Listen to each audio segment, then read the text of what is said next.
First of all, I want to thank USD 449 and Pleasant Ridge High School for letting us be here tonight. It's a great facility. Because I kind of feel like I should have invited more people because this is a really huge room. But I do appreciate them opening their doors and letting us do this tonight, especially in the middle of summer. But I appreciate it. And thank you for the Sheriff's Department for being out here tonight to help out with security. I spent 25 years in the Army. I just retired in 2019. I started out, I enlisted as a private. I was a combat engineer. I got a scholarship, went to Purdue University, went back in as an artillery officer and served in all over the world. Served in Iraq a couple times, Afghanistan once, Jordan when ISIS invaded Iraq. I got sent to Jordan with my artillery battalion. I was honored to do that.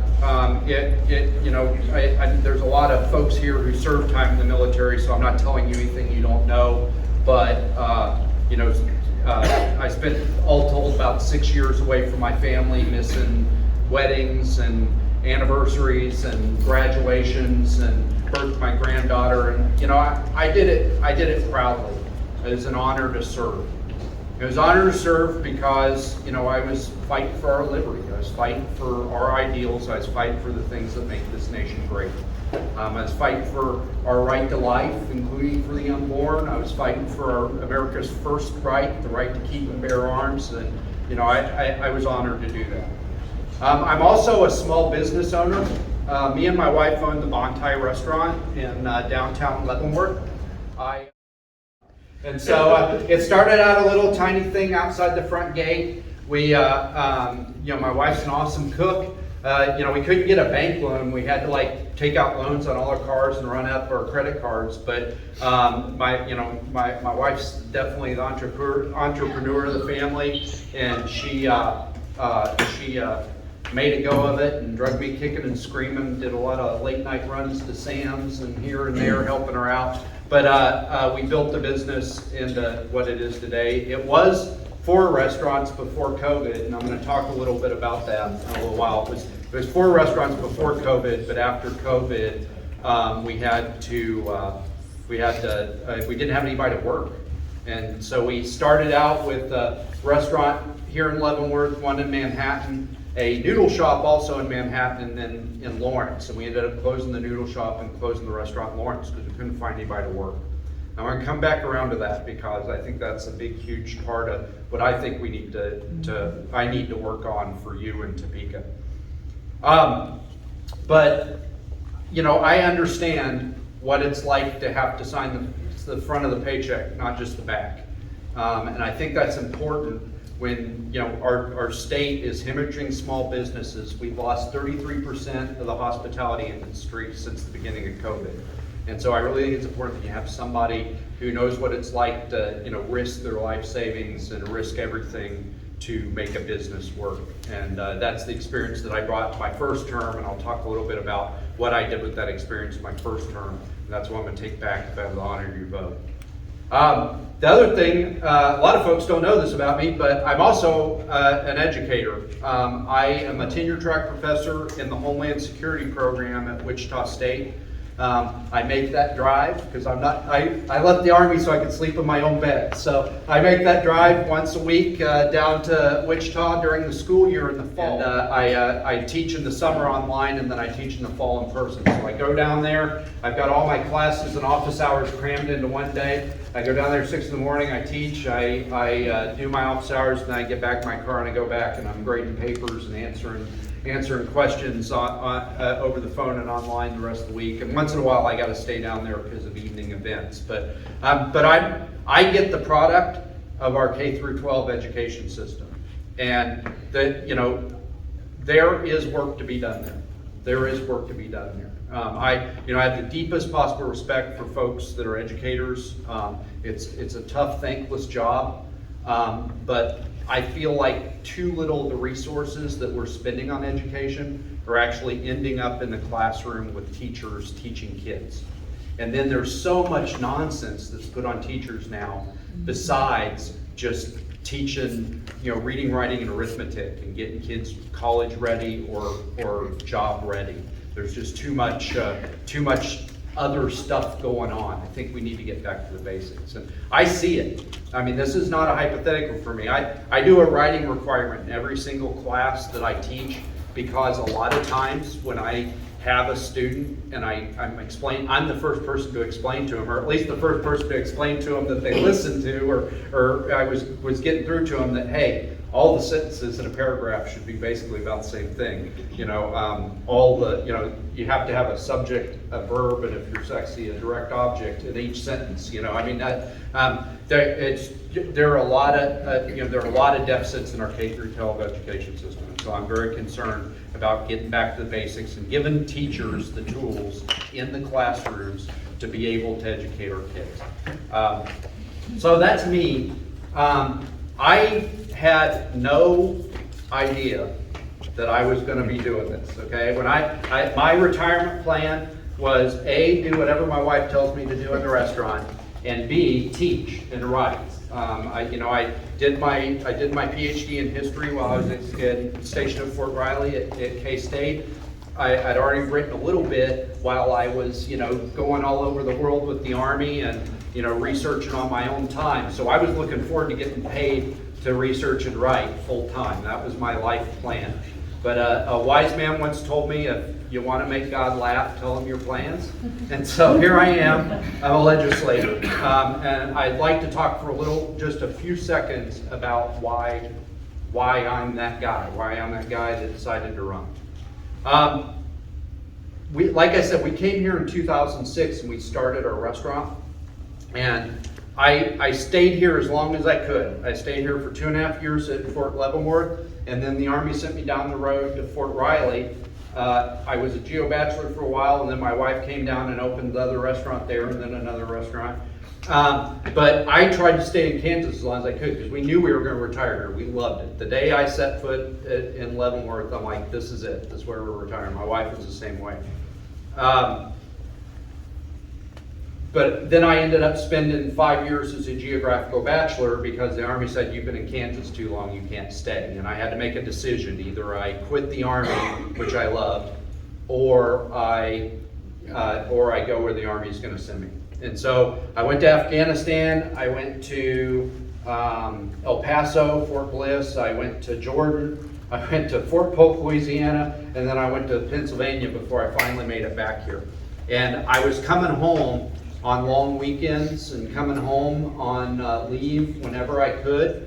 And what I was finding, I was getting these snapshots of Leavenworth every time I would come back. And when you're here all the time, you don't see it. But when you come back, you leave and you come back, what you'd see is, like, every time I come back, there'd be another business closed. There'd be another dark storefront. There'd be another house knocked down or abandoned in town, in our part of town. And I love Leavenworth. I'm not moving. I'm not moving.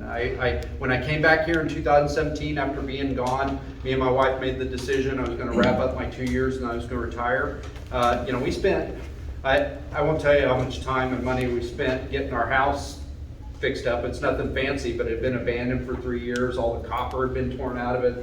The air conditioner compressors had all been stolen. And so we had to start from scratch. I moved like 3 tons of Colorado rock in the backyard, 1 wheelbarrow at a time. I'm dying in that house, okay? So I'm not leaving. So I had to either do something about it. My wife told me either do something about it or stop complaining. And that's why I decided to run. Because I could see that there were a lot of systemic things. I talked to a lot of smart people after I had this big long period between when I actually retired, did my ceremony, and when my leave was over and I was actually out in the Army. I spent that time, I thought I was going to do something nonprofit. I thought maybe I'd start like a nonprofit, or I'd do something to do like venture capital or investment in town. But after I talked to a lot of smart people, what I discovered is there are a lot of systemic things that were keeping a lot of our neighbors in our town in Leavenworth poor. A lot of systemic things that were designed to help them, but were keeping them poor. And then on the other hand, there were a lot of things that were discouraging people from investing in small businesses.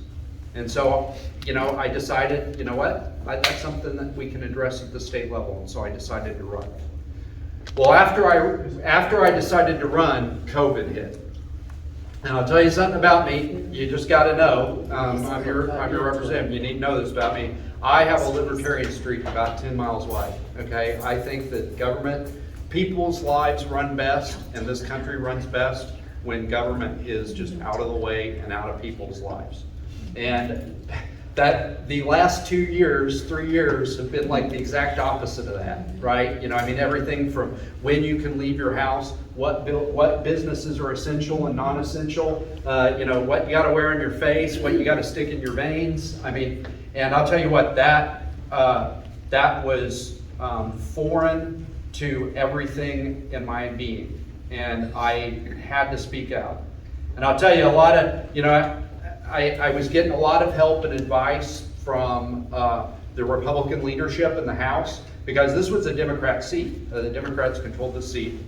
And they're like, hey, shut up. Just shut up about COVID. You don't have a record. You don't have to talk about it. Just shut up. Just talk about what a great guy you are and your record and all that. And I'll tell you what I told them. This is God's honest truth. I told them, and this was a lot of senior people that I really respected. And so I took their advice very seriously, and I considered it, I weighed it very heavily. But the God's honest truth is, and this is what I told them, why am I running? If I'm just running to have a job, if I'm just running to have a little pin on my lapel, then your advice makes great sense. But if I'm running to actually make a difference, if I'm running to serve the people that I'm asking to vote for me to serve them, I can't remain silent. I can't not talk. I can't not say anything when I truly believe that something's fundamentally wrong. And so I talked. I was out there on the lawn of the state capitol on the last day of the session, demanding that our legislature do something to restore checks and balances to the Emergency Management Act, so that the governor couldn't just, by the stroke of a pen and an edict, shut down businesses, prevent people from going to church on Easter. I was out there with 200 strangers demanding that they do something, and thank God they did do something. Duct tape and baling wire. They put together some things that gave the counties the ability to be a check on the governor. And then when we went back, we strengthened that. And I'll talk about that in a minute. But that's why I ran. That's why I kept running. I started running over the economy, but once COVID kicked off, I knew I had to get to Topeka to make a difference, and that's why I worked so hard to get elected and to serve you as your representative. So, what have I been doing since I've been up there? That's a really good question. First thing, my number one focus, the reason I went there in the first place, the reason I was asking for everybody to vote, was to bring jobs and opportunity back here to Leavenworth and Leavenworth County. We have got to come back from where we're at as a city and as a county. When I was talking to all those really smart people, what I found out is there's this line that you cross when you get to about 33% poverty rate in your city, where the federal government shows up to help. Right? And once the federal government helps, you don't come back from that. You're Detroit. That's exactly what happened to Detroit. They hit a poverty level, and it got so bad the federal government came in. You don't come back from that. You remain Detroit or Baltimore or any of these other cities. And we're at 20% poverty rate right now in our district, in House District 41. 20% of kids that are going to our schools, they live in households that are living below the poverty line. And so it's increasing, right? It's going the wrong direction, or it was going the wrong direction. And so I am desperately trying to do as many things as I can in Topeka to rebuild small businesses in the small business sector in Leavenworth, and get investment back into businesses here in our district. The first thing that I mean, this isn't chronological order, but this is really an order of, I think, biggest impact. But this last session, I sponsored and got a whole bunch of co-sponsors for a bill, and it's an idea that came right out of our district. A couple of developers that do development in our historic downtown came up with the idea. You know, we massaged it, went to a lot of really smart people and got the technical information. What it is it's called the Historic Kansas Act, and it's a tax credit program that increases investment in historic downtowns like ours. There's already a program that was on the books before the Historic Kansas Act where you could get a 25% tax credit if you were working on a building that was in a registered historic district and it was contributing. It was a huge pain in the rear. I'll just tell you, because I tried to do it once. It's a huge pain in the rear. Unless you're doing a $2 million project, you spend more money in lawyers doing the paperwork to get the tax credit than you get back in the tax credit. And we don't have a lot of $2 million buildings in Leavenworth, right? And out here in the county. And we've also don't have a lot of the downtown that's actually in the historic district or a quote unquote contributing property. And all those buildings are totally ineligible for these tax credits unless you go through a whole other program to get the tax credit. And so the Historic Kansas Act does, and this passed this session, and it's law. Right now I'm fighting with the Kansas Department of Revenue about how to implement it so it doesn't turn into another paperwork nightmare, and I'm not going to let off of it. I'm like I'm going to stay on it until we get it done. But what it does, if you're a smaller town, like Leavenworth, the percentage goes up from 25 to 30% for the old tax credit program. If you're a really small town, like an Easton or another town that's under 10,000 people, the tax credit actually goes up to 40%. That's the first program, the old program. But then it also creates an alternative tax credit program where you don't have to do any paperwork at all. If your building is over 50 years old, you get the tax credit. It's 10%. No paperwork. You just file it on your taxes. It's a form you'll file. That's what I'm fighting with KDOR about. They want a bunch of paperwork. I just want a line on your tax form, and I'm going to get there. Or I'm going to die trying. But it's going to be a lot less paperwork intensive than the current program. 10%. Any building 50 years older. It doesn't have to be in a historic district. It doesn't have to be a contributing property. It is eligible if it's 50 years or older. Now, it started out being houses too, and it started out being agricultural buildings.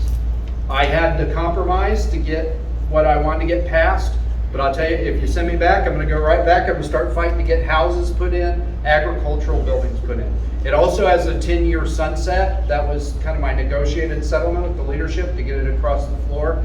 If you send me back, I'm going to go try to get that sunset taken off of it. And I'm already working with Paul Kramer and a lot of folks in the city, working with Leavenworth Main Street to get the word out about this program. Because the big thing is we got to use the program. For me to go back to Topeka and tell them, hey, this thing's doing what it's supposed to do, it's got to be used.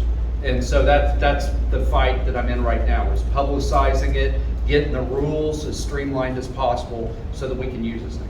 So there's a couple other things in it real quick. I don't want to spend the whole time talking about it, but I think it's important.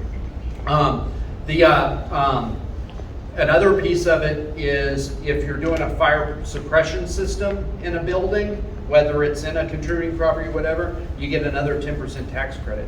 And the reason is because a lot of our buildings in our downtown, the upstairs are empty because to put loft apartments in it, it would cost so much for the fire suppression that people don't mess with it.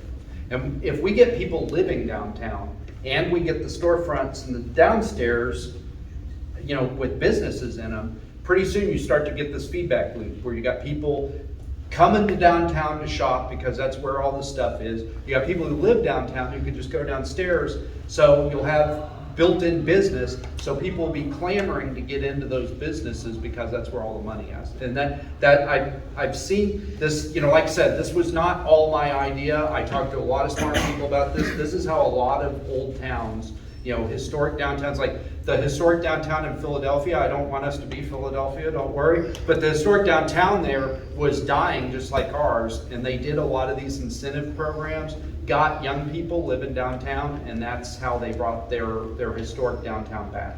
And I think we can do something similar here in Leavenworth. It crushes my soul that people leave Leavenworth to go to Weston for the weekend. I don't know if that bothers you, but that bothers me.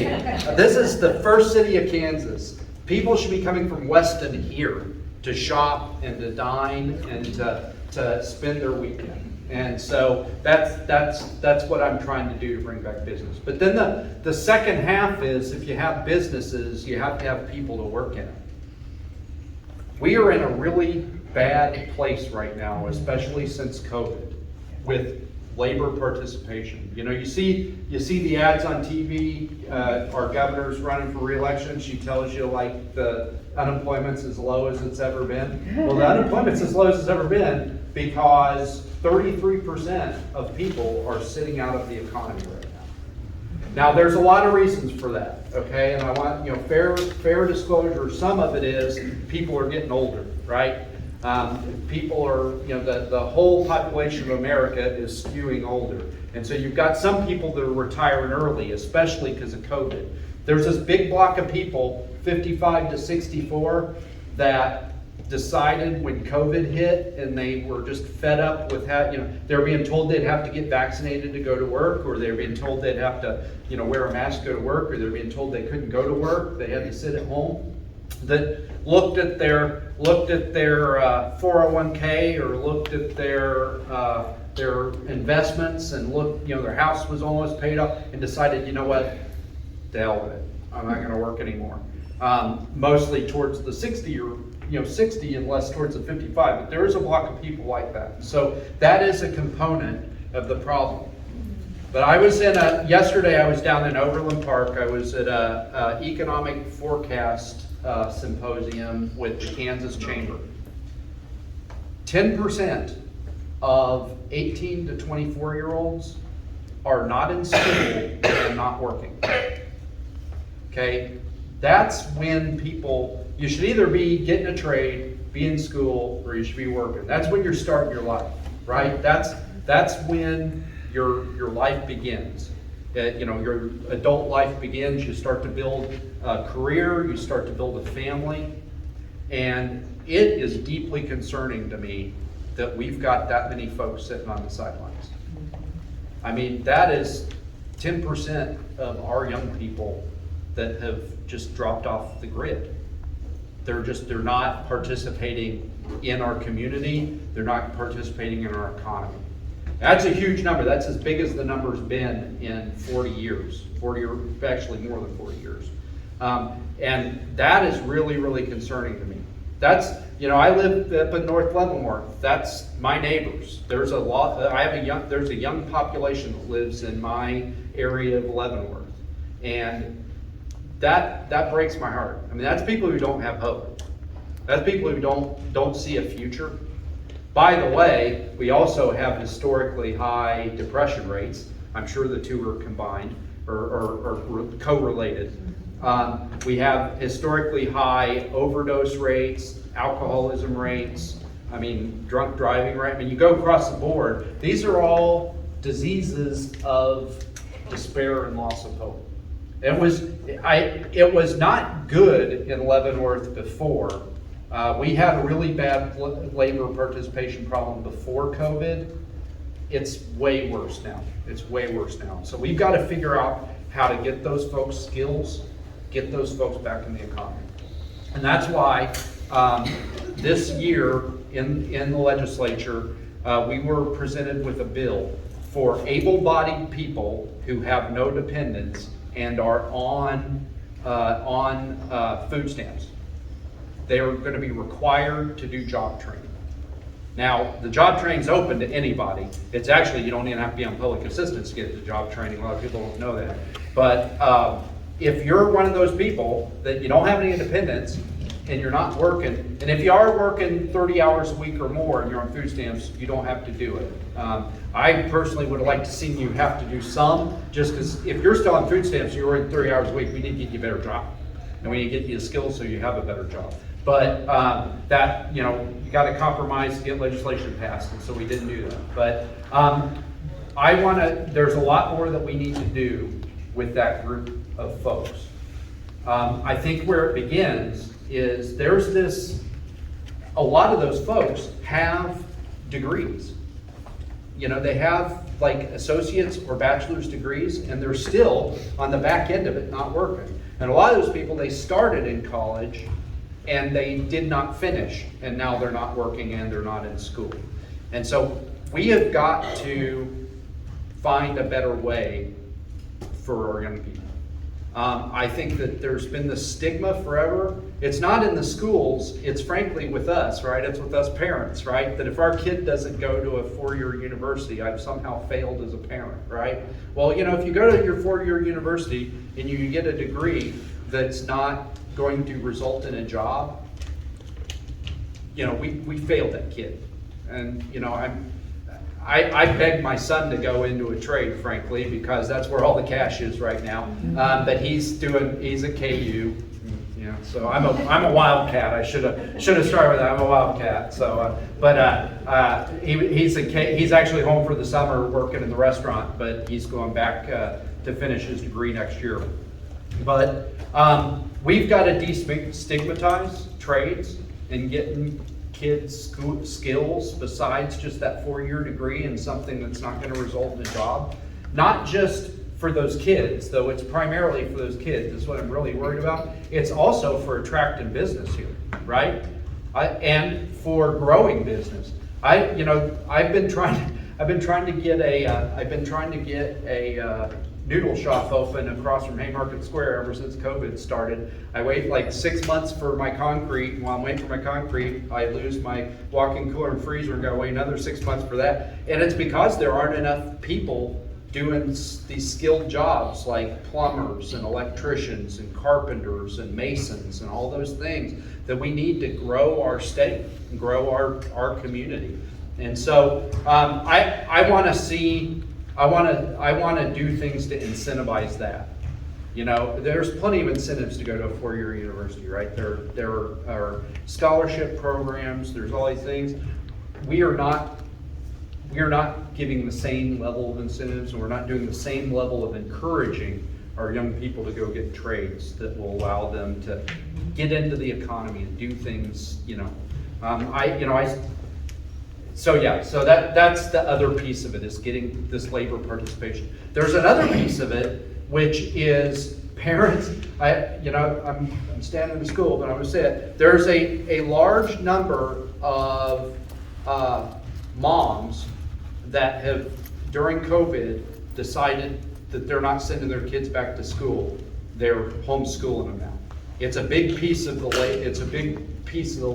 labor participation number, and the decrease in the labor participation. It's at a 40-year high, where we're at, people not in the economy, and that's a big piece of it. And so, you know, what I would like to know what it is that those parents saw when their kids were going to school online that drove them. I've got a good idea because I've been working with our school boards. I've got a really good idea what they saw, but we got to address those things. Yeah. We got to address those things because I wouldn't send my kids back to school after I learned what's being taught. Yeah. No way, no how. They're our children. They're not the government's children. Amen. And so that leads me to the next thing I've been doing for you in Topeka. Thank you. I see a big part of what my job is, serving you as your state representative, is safeguarding our liberty. And there is nothing more fundamental to our rights than our rights to have a say in what our kids learn in school and to have a say in our kids' education. And so this session, we had two bills that I voted for that I'm very frustrated didn't pass. The first one was the Parents' Bill of Rights. There was a lot of, there's a lot of rancor about this thing because, the Kansas Association of School Boards, the KNEA, did not want Parents' Bill of Rights. And so it started out a lot heftier than it ended up. It started out with, you will have the curriculum online. You will have a mechanism for, for all the surveys and the tests that kids take, for parents to see those and object to those. What we ended up with, we erred on the side of local control. We gave it back to the school boards, but we have these 12 basic principles that, you have a right to see what your kids are learning in school. You have a right to object to material that your kids are learning in school and have it removed from the curriculum if you go through the process and the school board decides to do it that way, right? And you have the ability, you have the right to address the school board. You have the right to decide what medical procedures your kids have while they're at school. The school doesn't own your child. You have a right to say yes or no. I want my kid to get that medicine or get that vaccine or whatever. To me, these are basic, no kidding things. But I'll tell you what, we passed it, the governor vetoed it, and the teachers union and the Kansas Association of School Boards screamed bloody murder. They called every legislator, threatened them with everything from drawing and quarter them to, burn them at the stake. And when we came back, we didn't have the votes to override the governor's veto. We got to go back and we got to get it done. We got to go back and get it done. The other one's fairness in women's sports. I really just think that it is basic common sense that somebody who grows up as a biological male is physically different than somebody who grows up as a biological female. And if you're going to have kids competing for scholarships, competing for championships, they need to be able to compete on a fair playing field. To me, that's simple. That's self-evident. We passed it. Governor vetoed it. We didn't have the votes to override the veto. So we go back. I'm gonna continue to fight to get that done. But then the other piece of safeguarding our liberty was really addressing this whole COVID nightmare that we just went through. And I'm not going to give you the blow-by-blow on it because God willing, we're through this and we're not going to have to do it again.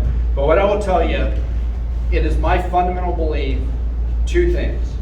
A decision that affects your life needs to be made by an elected person, not by an unelected bureaucrat or an unelected judge, without any checks and balances from an elected person.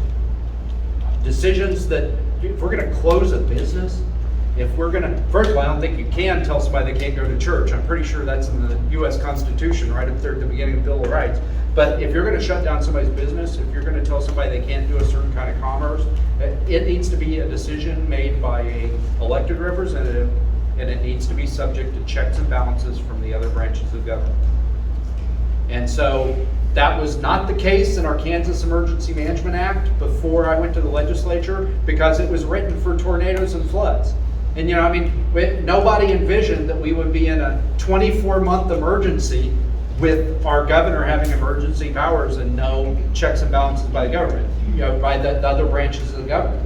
We envisioned that there'd be a wildfire, and we had to get everybody out of the way of the wildfire right now. And so the governor would cut through red tape, get the police there, get everybody out of the way. Or there'd be a tornado, we need somebody to cut through red tape, get the people to safety, get a couple week, maybe in the extremis, a couple week emergency.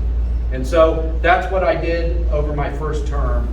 Was reform the Kansas Emergency Management Act to restore your voice through your legislature in our response to emergencies, including COVID-19 or any future emergency. And so that's really what I was doing in defending or safeguarding our liberty. The next thing, and I do want to leave plenty of time here, so I don't want to go on too far, but I ran on protecting the unborn, and I ran on giving you the opportunity to vote on the value of the vote amendment. I ran saying I was going to do it, and when I got there, I did it. It was one of my first votes. It was one of the proudest votes that I took. Really an honor. Thank you.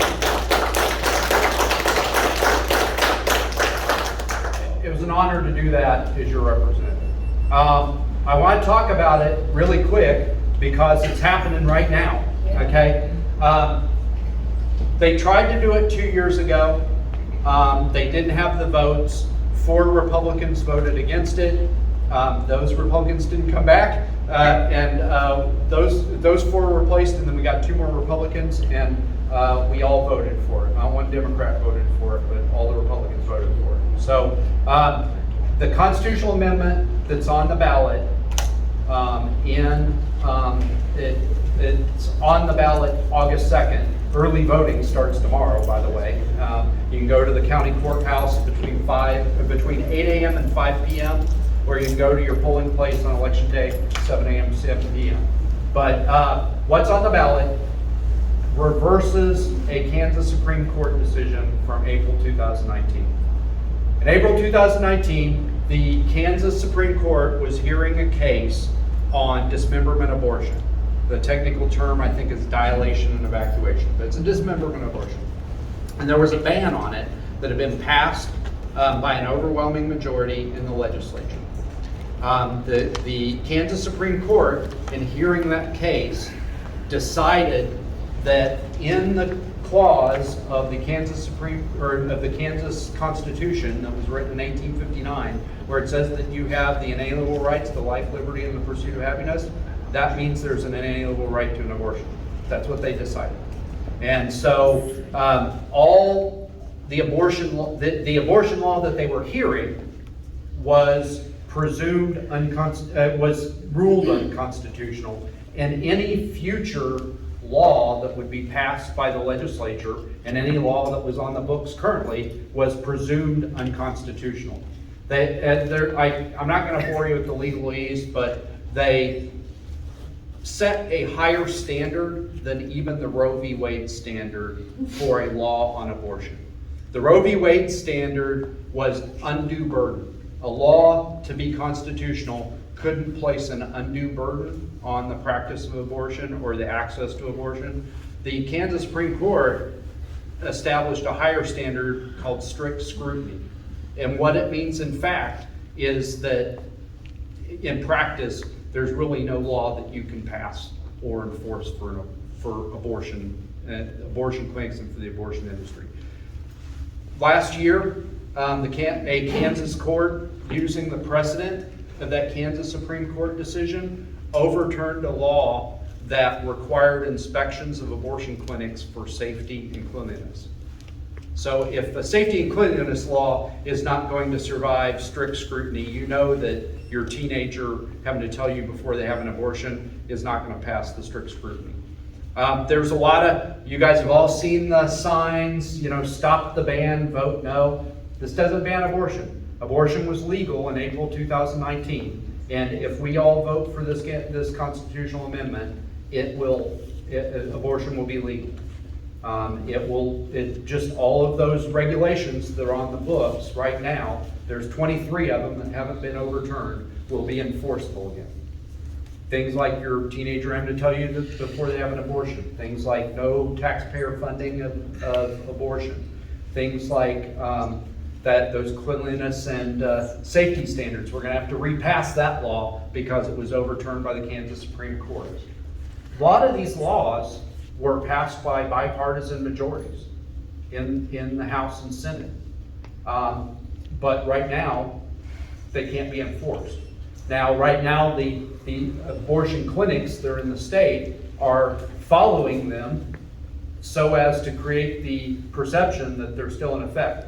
But as soon as this fails, they're going to sue. Just like they sued on cleanliness and safety standards, they're going to start suing on each of these laws to have them stricken from the books. And we're going to be an unlimited abortion state.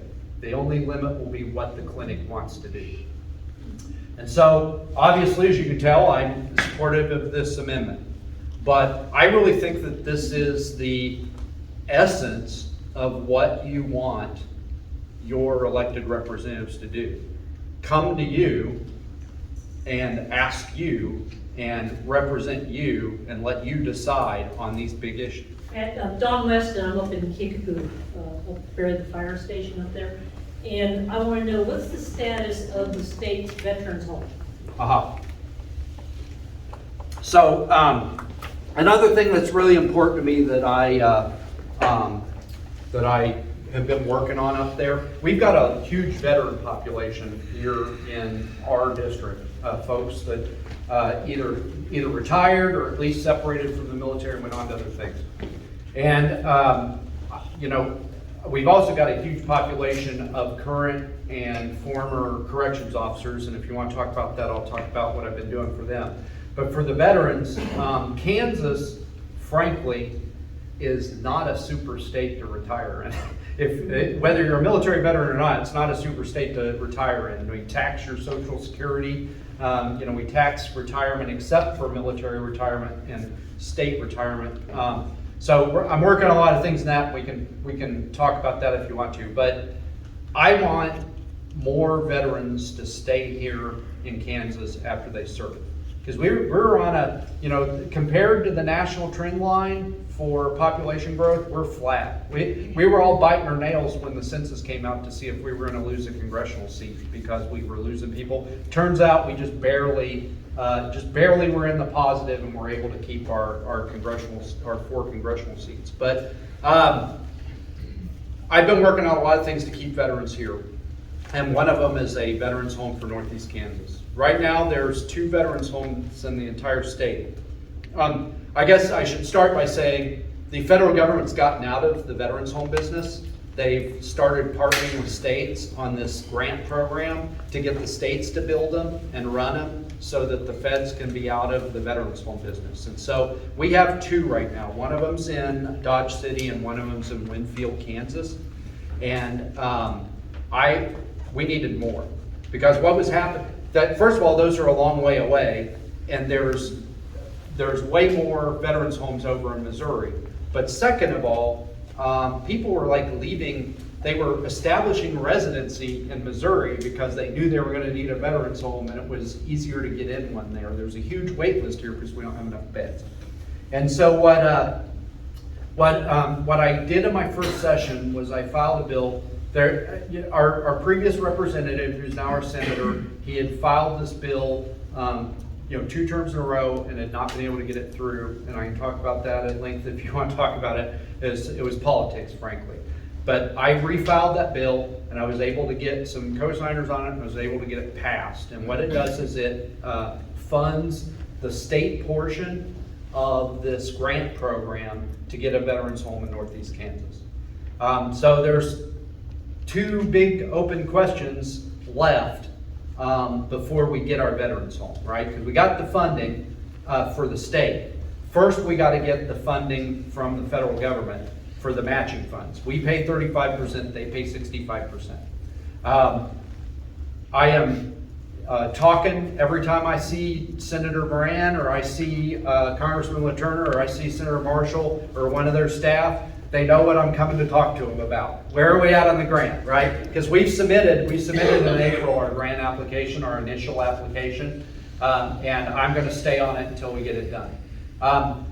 When I originally passed the legislation to get the funding, it was a $30 million veterans home, and then Biden happened, and now everything costs more. The Kansas Commission on Veterans Affairs came back to us and said they couldn't do 70 beds for $30 million.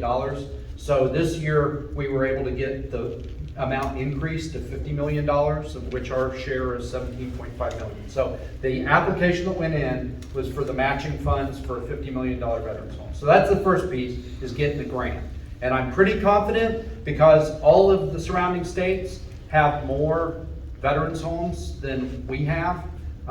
This should be a slam dunk. I don't think we're gonna have any problem getting that funding. The second piece is, where's it going to be? And that's a really good question.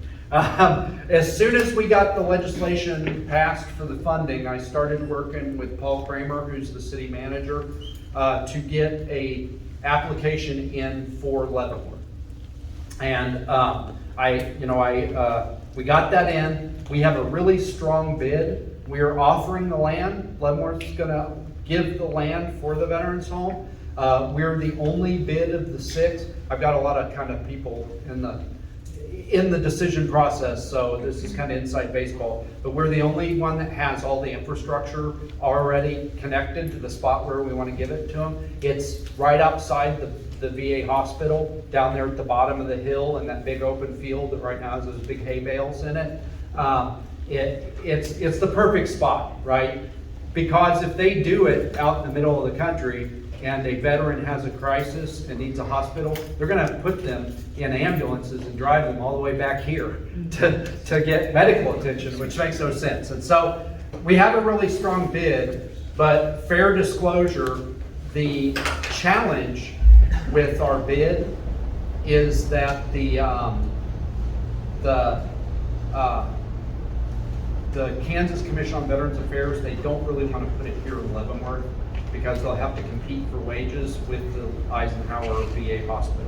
They want to put it out in the middle of nowhere where they don't have to compete for wages. Well, that might be good if you're the bureaucrat of the Kansas Commission on Veterans Affairs to make your stats for manning, but it's not going to be good for veterans. And that's what I'm about, is doing something that's right for veterans. So I'm continuing to fight at it and continuing to work on it, and hopefully we'll get it done. Hopefully we'll get it right here. But I'm confident that we're going to get the grant. It's just a matter of where the Veterans Home's going to be, and I'm fighting on it. Yes, sir. My name is Jerry. Live in Leavenworth proper. Could you tell us your work on election security? Yeah.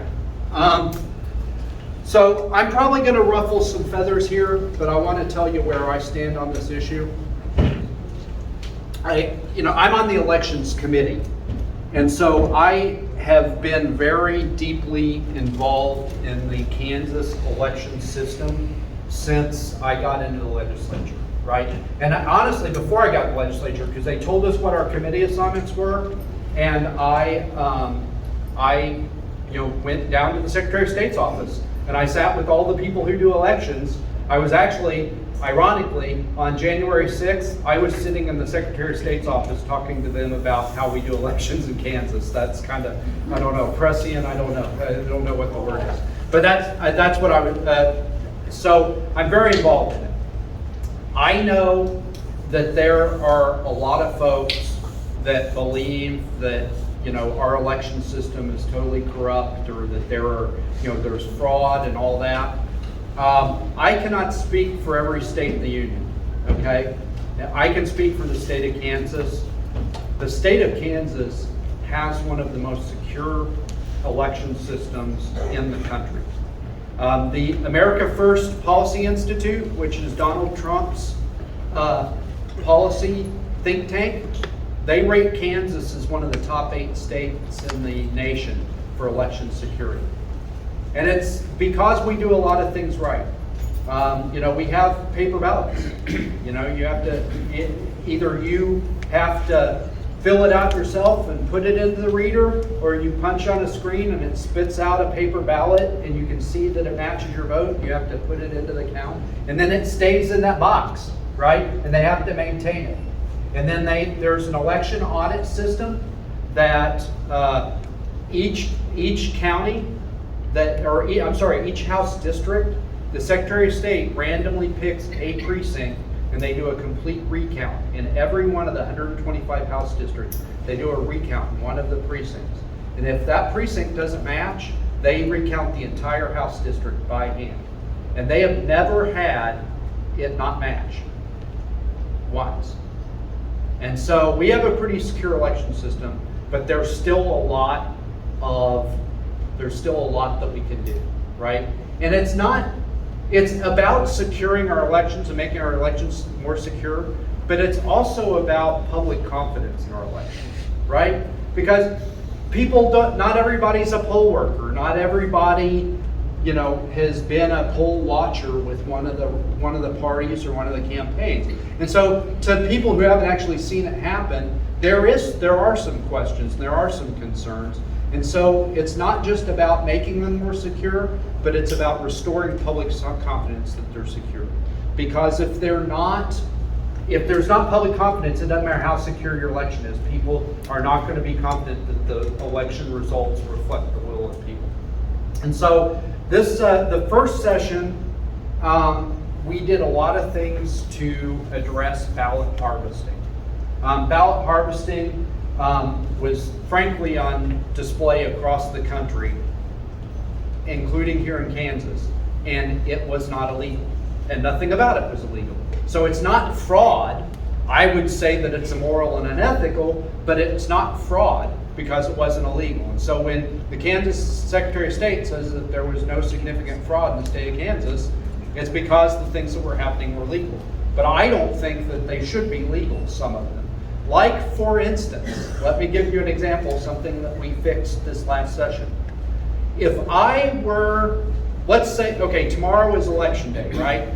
And I'm on the ballot. I'm unopposed in the primary, but I am on the ballot. I am opposed actually in my precinct. I'm running for precinct committee person for the Republican Party. But I'm also on the ballot as the Republican candidate for state representative. If I were to go tomorrow to the county courthouse at 8 o'clock in this shirt with that sign, and I were to stand in front of the courthouse and everybody who walked in shake their hand and say, "Hi, I'm Pat Proctor. I'd be honored to have your vote, state representative," that's illegal. It's a crime. It's called electioneering. And it's obviously illegal, right? I mean, let's say that I were to walk into the polling place with you and I were to stand there at the polling booth while you're filling out the circles and say, man, I really think you should vote for me. That's intimidation. That's voter intimidation, right? That should be a crime. And it is a crime. The challenge was, if I were to do the exact same thing in your house with your absentee ballot, your advanced voter ballot, it wasn't a crime. I could walk up to your house, because I get a list, right? From the clerk, I've requested a list of everybody who gets an advanced ballot. I can find out, hey, you're getting an advanced ballot today. I show up at your house, hey, I'm Pat Proctor. Let's look in your mailbox and see what's in there. Hey, look, it's a ballot. You want help filling it out? I could have filled it out for you. If you said, I'm physically not capable, could you help me? I could fill it out for you. And I'd say, hey, let me take that back and turn it in for you. I just watched you fill it out. If it doesn't have my name on it, it's my honor to go turn it in. That was all perfectly legal before last year. And what had happened, by the way, a Democrat representative from Topeka stood on the floor of the House and bragged that he does that. He was proud that his voters trusted him to help them fill out his ballot and turn it in. I couldn't believe it. I darn near fell out of my chair. I'm like, holy cow. It's on video. I've got it. I'll show it to you if you want. He bragged about it. I think that that's unethical, and I think it should be illegal. And luckily, a supermajority of my colleagues thought so too. We were able to pass the law. It got vetoed by the governor, and we were able to override our veto. So now a candidate can't touch a ballot that his name's on it, period. Some other things we tightened up. What was happening, out-of-state agencies were using AI and big data to target Democrat voters that never vote. But if they did vote, they'd vote Democrat. And they were just hammering them with ballot requests. And they were all already filled out. They had your name. All you had to do is, and it was already on postage, all you had to do is put it in the mail. And then you'd get a ballot. And then if you didn't do the request, because they could see, because it's public information who requests an advance ballot, they'd just keep sending them to you over and over again until you finally put one in the mailbox. And then they knew when the ballot showed up. So some volunteer would show up on your doorstep and say, hey, I think there's something in your mailbox. Let's look. Hey, look, it's a ballot. Do you want advice on how to fill that out? Hey, let me take that back and turn it in for you. And they were doing it on an industrial scale. And, I won my election by like 400 some votes. It's a small district. I've got the prison where, guests of the state don't get to vote. I've got Fort Leavenworth where 9 out of 10 people vote in other states. So 400 votes is a big margin of the people who actually vote. You can do that very easily 400 times in a district. You do that very easily. And it was all totally legal. And so some of the bills that we passed a bill to make it illegal to do that from out of state, and it also made it illegal to pre-fill out.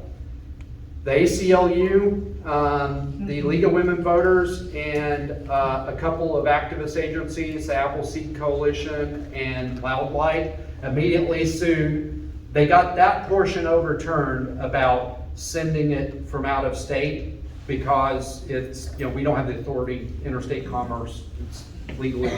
But what did stick was a limit on how many ballots one person can turn in. Because that's the other piece, right?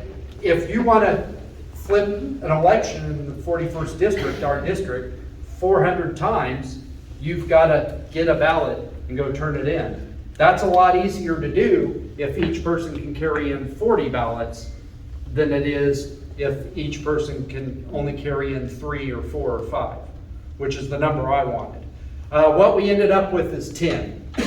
So it would take 40 volunteers to come to Leavenworth to flip an election through ballot harvesting, which, like I said, it's not perfect. I would have liked a lower number, because why do you need to turn in 10 ballots that aren't your own? And by the way, there were exceptions for caregivers and exceptions for, family members and stuff like that. This is like 10 strangers' ballots. Why would you have to turn in more than 10 strangers' ballots? But that does something to address this ballot harvesting. Again, I'm one of 125 people. We have to get 84 votes to override the governor's veto, and she's going to veto anything that we pass. So there's compromise, there's stuff I want to do that we couldn't get done, but that's what we did last session. This session was really, to me, all about improving voter confidence and improving voter rolls. Because if you watch, has anybody ever seen the video 2,000 Mules? Okay, yeah, that was a big point of what they were saying, is there's a lot of voters on the, it's a thing about voter fraud. By the way, Kansas has already implemented every one of the recommendations in 2,000 Mules, so if that gives you any confidence at all. But what they were saying is there were a lot of people on the voter rolls that didn't live in those addresses. And I'll tell you, I live this, right? Because I go out and I knock on your guys' doors and I ask you for your vote, or I ask you to vote for the value of the vote amendment. I'll go to a door and there'll be 6 people who are registered to vote at that address, but only 1 or 2 of them actually live there. It's the 2 people who lived there before them and the 2 people who lived there before them. And so a bill that I sponsored this year on behalf of the Secretary of State that was signed into law it gives the clerk tools to check to see if somebody still lives at the address, and if after several elections they haven't responded, they can remove them from the voter rolls. The other piece is voting machines, right? If you watch 2,000 Mules, or you watch some of these other folks talk about voter fraud, they talk about how the numbers are flipped through the internet. Well, in Kansas, we don't have any counties that use machines that do connect to the internet. But what I did, I sponsored a bill on behalf of the Secretary of State that passed, it has been signed into law, that makes it illegal for a county to use a machine that can even connect to the internet. It's even capable. So now we don't have to worry about it, because it can't happen. The other thing is, when you go to vote, I want to wrap up here, I want to respect your time, but when you go to vote tomorrow for the value of both amendment at the county courthouse between 8 and 5, you're going to walk in and they're going to check your ID, which I think is a really good thing. They're going to have you check. They're going to check your ID by having you put it in what's called an electronic poll book. It's basically an iPad with software on it. It reads the ID. They look at it. It's you. They put it in the thing, and then it checks you off the list. So you can't go someplace else and vote on election day. You've been scratched off the list. There was no regulation of those systems at all. It was whatever a county wanted to buy. I'm concerned about that. I think that there should be some oversight of that. So I sponsored legislation on behalf of the Secretary of State, because he wanted it too, to give him the authority to regulate that. So now there's going to be a standard. There's not going to be any counties out there with their own kind of wacky system. He's going to have, his team is going to have to certify those electronic poll books to make sure that they can't be tampered with. They have to be connected to the internet because we don't want you to vote in one place and then going someplace else. There has to be one master poll book that gets scratched off when you vote. But that needs to be tightly regulated, and that passed. And so that's what I've done on election security this year and last year. If I get the opportunity to go back and continue to serve you, I want that number for ballot harvesting to go down a little bit more, because I don't know why you got to turn in 10 ballots that aren't yours. But honestly, I am also, you know, I'm always, when I'm out knocking on doors, I'm listening to you. I'm listening to what you tell me. And if you have concerns, let me know. Because the best ideas that I've taken to Topeka and been able to get passed into legislation are ideas that come from you. So with that, I'm going to stop. I'm going to hang out as long as you would like to hang out. If you want to talk to me about any issue, I'd be happy to. I will hang out until the sheriff's deputies there kick me out, I guess. I'm going to hang out and talk to you about whatever your issues are. And if we get told we got to leave, I'll talk to you outside in the heat. I don't care. I'm out knocking doors anyway. So with that, thank you very much for coming. Thank you for taking enough interest in our community to be here to hear about the issues. And again, I'd be honored to have your vote in November. Thank you.